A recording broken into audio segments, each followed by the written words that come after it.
Hello, मैं दीपक त्यागी एक बार फिर आपका स्वागत करता हूं आपके अपने चैनल अध्यात्म एजुकेशन पॉइंट में।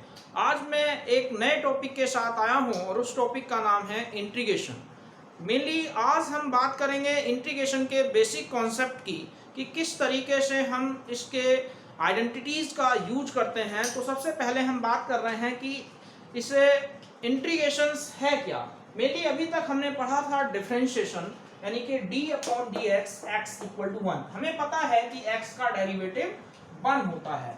अब मेरे पास x का डेरिवेटिव 1 आ गया, मैं चाहता हूं कि इसे इंटीग्रेट कर दें।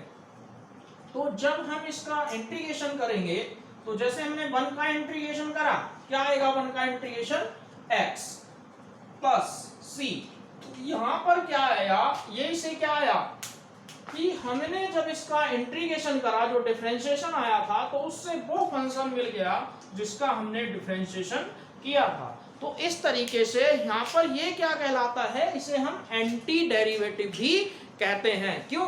क्योंकि जैसे हम किसी भी चीज को देख लो, यहाँ पे अभी क्वेश्चंस आइडेंटिटीज से समझते हैं। मेनली हम बात कर रहे हैं, जैसे यहाँ कुछ आइडेंटिटीज हैं, हमें पता है x का डिफरेंशिएशन 1 होता है, लेकिन उसी तरीके से जैसे मैंने कहा ये एंटी डेरिवेटिव है, तो 1 का इंटीग्रेशन क्या होगा, x की पावर n का इंटीग्रेशन x की power n plus 1 upon n plus 1, e की पावर x का डिफरेंशिएशन e की पावर x, तो e की पावर x का इंटीग्रेशन e की पावर x, a की पावर x का इंटीग्रेशन a की power x upon log a plus c। अब जैसे हमें पता है कि log x का डेरिवेटिव 1 अपॉन x होता था, तो 1 अपॉन x का इंटीग्रेशन log x होता है। sin x का माइनस cos x, क्योंकि हमें पता है cos x का डिफरेंशिएशन माइनस sin x होता था। अब sin x का डिफरेंशिएशन cos x, तो cos x का इंटीग्रेशन sin x। ऐसे ही tan x का differentiation sec square x, sec square x का integration tan x, cosec square x का minus cot x, sec x tan x का integration sec x, cosec x cot x का minus cosec x, tan x का minus log cos x, log sec x, cot x का log sin x। तो यहाँ पर जितने भी हमारी आइडेंटिटीज हैं, देखो ध्यान से, sin x का डिफरेंशिएशन cos x का minus sin x, log x का 1 अपॉन x, e की पावर x का e की पावर x, x का डिफरेंशिएशन 1, log sin x का अगर हम डिफरेंशिएशन करें तो 1 अपॉन sin x, और sin x का दोबारा डिफरेंशिएशन कर दें तो cos x, cos upon sin क्या हो गया, cot x। तो इसलिए cot x का इंटीग्रेशन क्या होता है, log sin x होता है। ठीक है, तो यहाँ पर जितने भी हमने अपनी आइडेंटिटीज देखी वो सब क्या हैं, जैसे log cos x, log sec x, इनका अगर हम डिफरेंशिएशन करेंगे तो क्या आएगा, tan x। cosec x का differentiation minus cosec x cot x, sec x का sec x tan x, cot x का minus cosec square x, tan x का sec स्क्वायर x। तो जब भी हमने देखा कि ये सारे इंटीग्रेशन की आइडेंटिटी डिफरेंशिएशन के उल्टी हैं, तो इसलिए हम इंटीग्रेशन को क्या बोलते हैं, एंटी डेरिवेटिव। अभी हम बेसिक कॉन्सेप्ट की बात कर रहे हैं आज। तो आज के रेट में जितने भी सबसे पहली चीज तो ये है कि सारी आइडेंटिटीज हमें याद होनी चाहिए, क्योंकि अगर हमें आइडेंटिटीज लर्न है तो हमें इसके क्वेश्चन करने में कोई प्रॉब्लम नहीं होती। जैसे मैंने कहा था स्टार्टिंग में कि आज हम खाली इसके बेसिक कॉन्सेप्ट की बात करेंगे कि किस तरीके से हम आइडेंटिटीज यूज करते हैं। तो आज चलिए फिर शुरू करते हैं आइडेंटिटीज को यूज करना। पहला क्वेश्चन, आज हम बिल्कुल बेसिक की बात कर रहे हैं। I इक्वल टू एक्स की क्यूब एक्स dx। देखिए ये सबसे ज्यादा आइडेंटिटी, जब भी कहीं पर भी अगर किसी x की पावर हो जाए, चाहे 1 2 3 4 कुछ भी, तो एक ही आइडेंटिटीज लगेगी, x की पावर n। क्या है x की पावर n का मतलब, x की power 3 plus 1 upon 3 plus 1 plus c। c क्या है, इंटीग्रेटिंग कांस्टेंट होता है, तो x की पावर 4 अपॉन 4 प्लस c। ये हो गया हमारा पहला क्वेश्चन। मेरे ख्याल से किसी को कोई डाउट नहीं होगा क्योंकि x की क्यूब x की पावर 3 प्लस 1 अपॉन 3 प्लस 1, हमारा n यहाँ पर कितना है 3, तो इस आइडेंटिटीज का यूज कर लिया। अगला देखिए दूसरा क्वेश्चन, जैसे हमारे पास I equal to 1 upon x plus e की पावर x dx। मीनिंग हम आइडेंटिटीज देखेंगे, जैसे 1 अपॉन x, कहाँ है 1 अपॉन x, तो अभी बताया था कि 1 अपॉन x का इंटीग्रेशन क्या होता है, log x। तो 1/x का इंटीग्रेशन log x, e की पावर x का इंटीग्रेशन e की पावर x और प्लस c। तो ये आ गया हमारा सेकंड क्वेश्चन। अगर हम थर्ड क्वेश्चन की बात करें तो थर्ड क्वेश्चन में मान लो हमने ले लिया, कहीं पर ऐसा आ जाता है x² - 1/x। अभी तक मेनली हमने इसी क्वेश्चन को, जैसे अभी कहा कि सर ये क्वेश्चन को i से डिनोट करते हैं, ये सिंबल होता है इंटीग्रेशन का।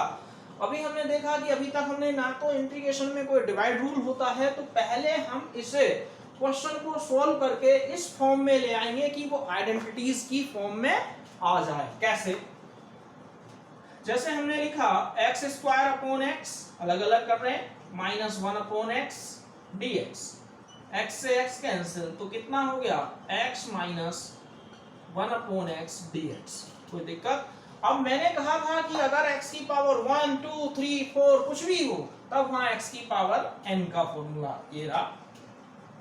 क्या हो जाएगा? x की पावर 1 + 1/1 + 1 -1/x कितना हो गया ये, तो कितना आ गया x²/2 माइनस ये आ गया log x plus c।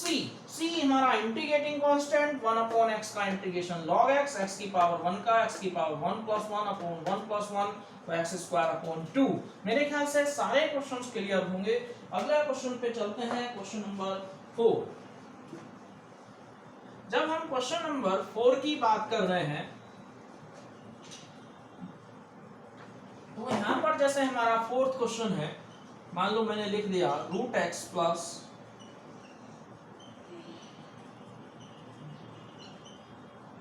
Mainly इसमें जो है कोई चेन रूल तो होता नहीं इंटीग्रेशन के अंदर, कि मैंने कहा कि सबसे पहले क्वेश्चन को सोल्व करके आइडेंटिटीज की फॉर्म में कन्वर्ट कर लेंगे, और जैसे ही आइडेंटिटीज की फॉर्म में कन्वर्ट कर लेंगे तो उसके बाद आइडेंटिटीज हम यूज कर लेंगे। कैसे? जैसे अभी यहाँ चेन रूल नहीं है, तो क्या लगाएंगे a + b का होल स्क्वायर। क्या होता है a + b का whole square? a² + b² + 2ab। चलिए यूज करते हैं, a का स्क्वायर, b का स्क्वायर, 2ab, x से x कैंसिल, √x का स्क्वायर x प्लस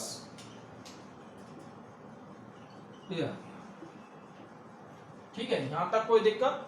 अब जब ध्यान से देखते हैं तो x चाहो तो अलग अलग भी करना, चाहो बहुत से कहते हैं अलग कर लो, तो dx ऐसा भी लिख सकते हैं, नहीं करना अलग एक साथ भी कर सकते हैं। ये x मैंने कहा था अगर x पे कोई भी पावर जैसे 1 2 3 4 -1 -2 -3 4, बस यहाँ एक कांस्टेंट होना चाहिए, तब यही आइडेंटिटी यूज होगी। तो x की पावर 1 का 1 + 1/1 + 1, x की पावर n + 1/x + 1, 1/x का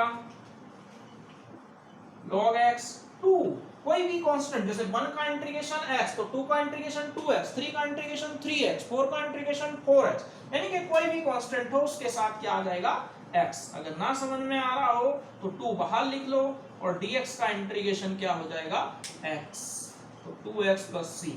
ये आ गया हमारा। अगर हम इसे और लिख दें तो x²/2 plus log x plus 2x plus c।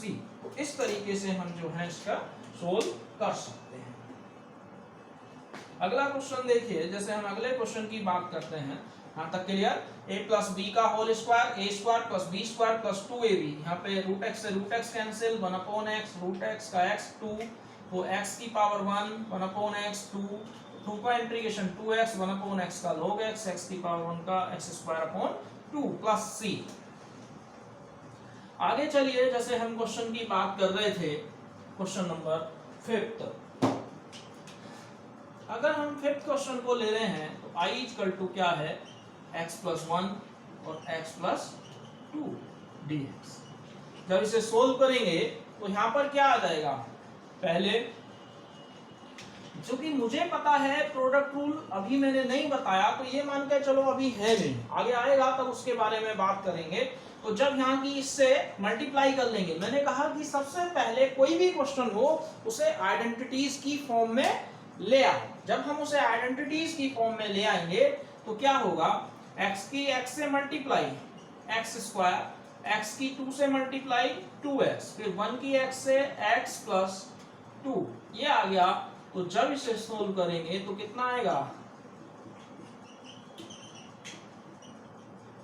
ये तो यहां पर जब देख रहे हैं x की पावर 2 कितना हो गया, 2 प्लस 1 अपॉन 2 प्लस 1, 3x का जब ये पावर आ गई, यहाँ भी एक पावर है, तो इसमें कितना आ जाएगा, x की पावर 1 प्लस 1 अपॉन 1 प्लस 1 और 2, कोई भी कांस्टेंट तो उसके साथ ऐसा कि अभी बताया था x आ जाता है,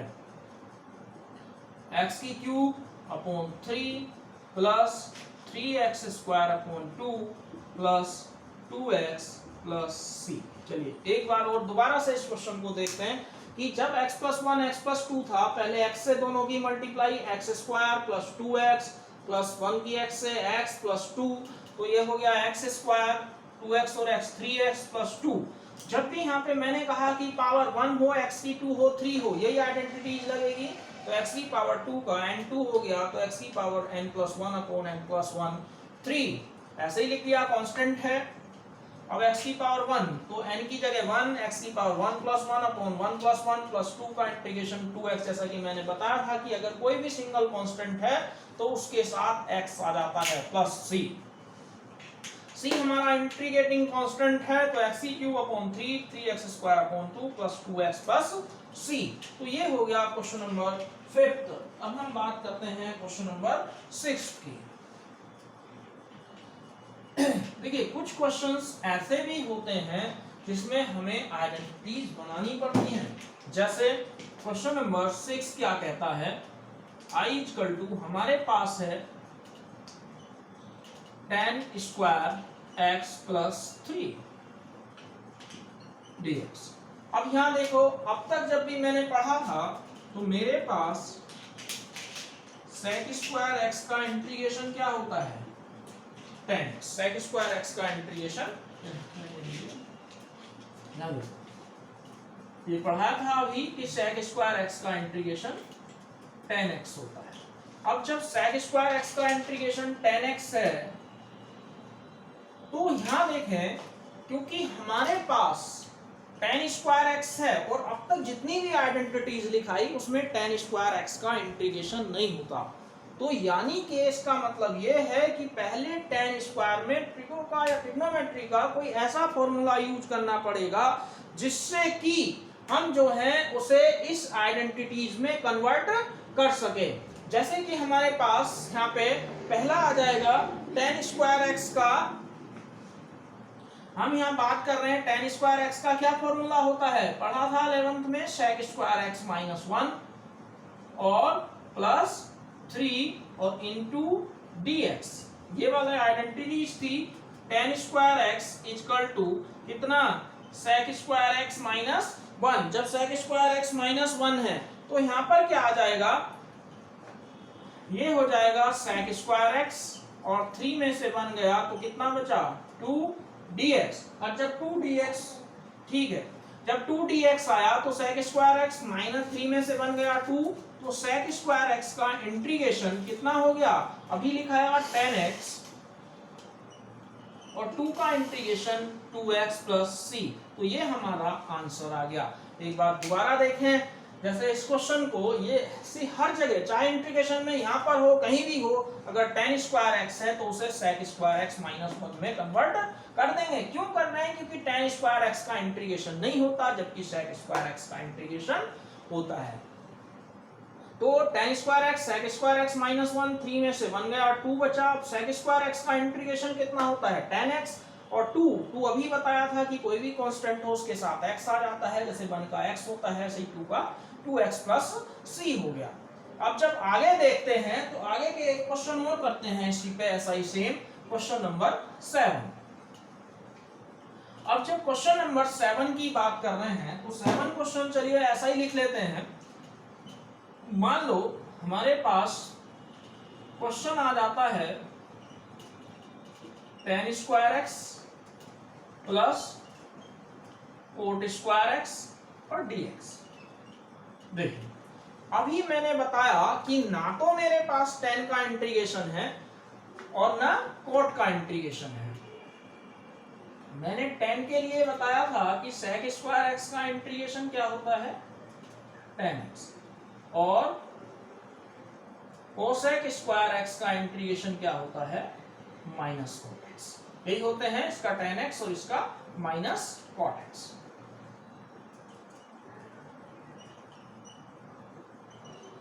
ये ठीक है जी।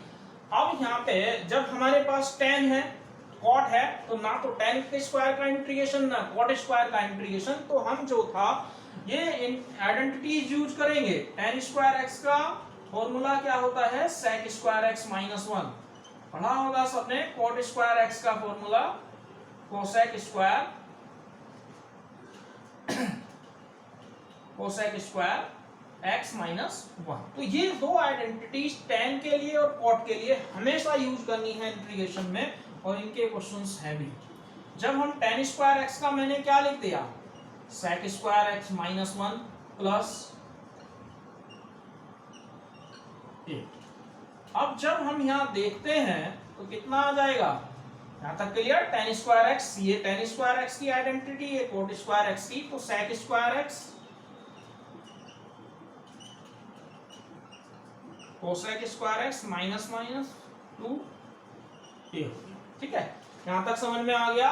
अब जब sec स्क्वायर एक्स का देखो 1 और 1 2 है, ये sec स्क्वायर एक्स, ये cosec square x, sec square x का इंटीग्रेशन tan x,